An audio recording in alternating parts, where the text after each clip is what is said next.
The legend lives on from the Chippewa on down of the big lake they call Gitchagumi.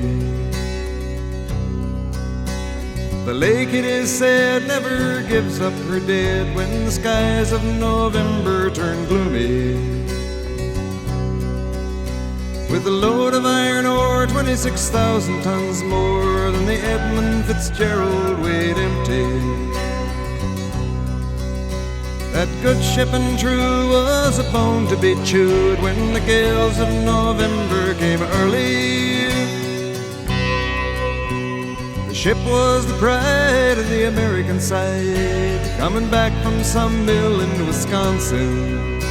As the big freighters go, it was bigger than most, with a crew and good captain well seasoned, concluding some terms with a couple of steel firms when they left fully loaded for Cleveland. Then later that night when the ship's bell rang, could it be the north wind they'd been feeling?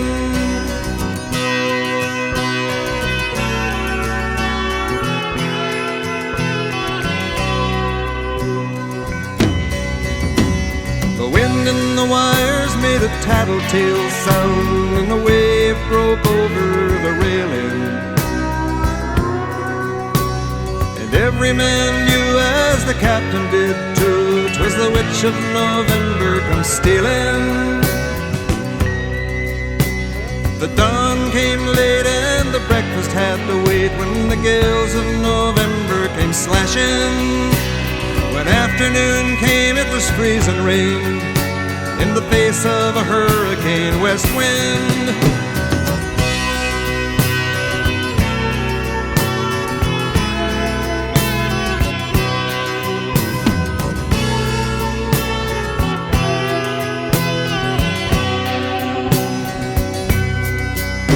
When supper time came, the old cook came on deck saying, "Fellas, it's too rough to feed you." At 7 p.m. a main hatchway caved in. He said, "Fellas, it's been good to know ya." The captain wired in, he had water coming in, and the good ship and crew was in peril. And later that night, when his lights went out of sight, came the wreck of the Edmund Fitzgerald.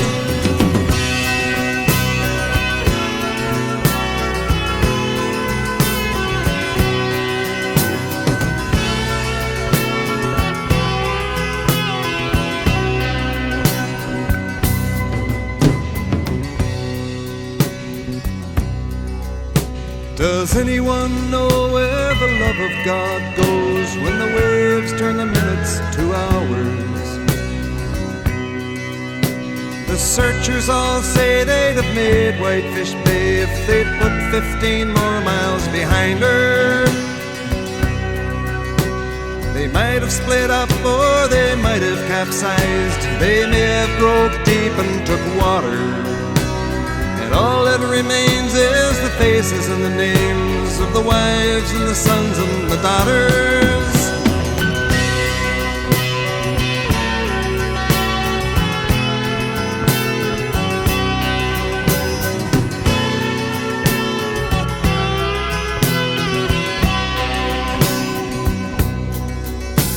Lake Huron rolls, Superior sings in the rooms of her ice-water mansion.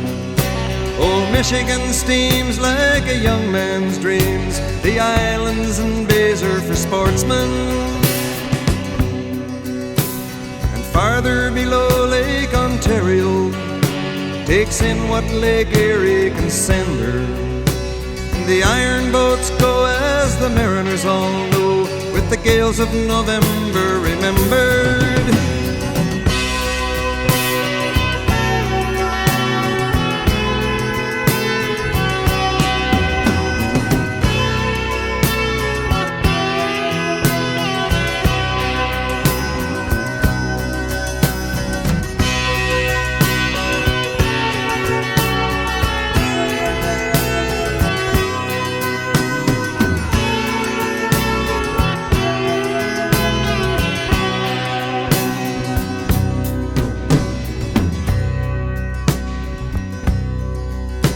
In a musty old hall in Detroit they prayed in the Maritime Sailors' Cathedral. The church bell chimed till it rang 29 times for each man on the Edmund Fitzgerald. The legend lives on from the Chippewa on down of the big lake they call Gitchagumi.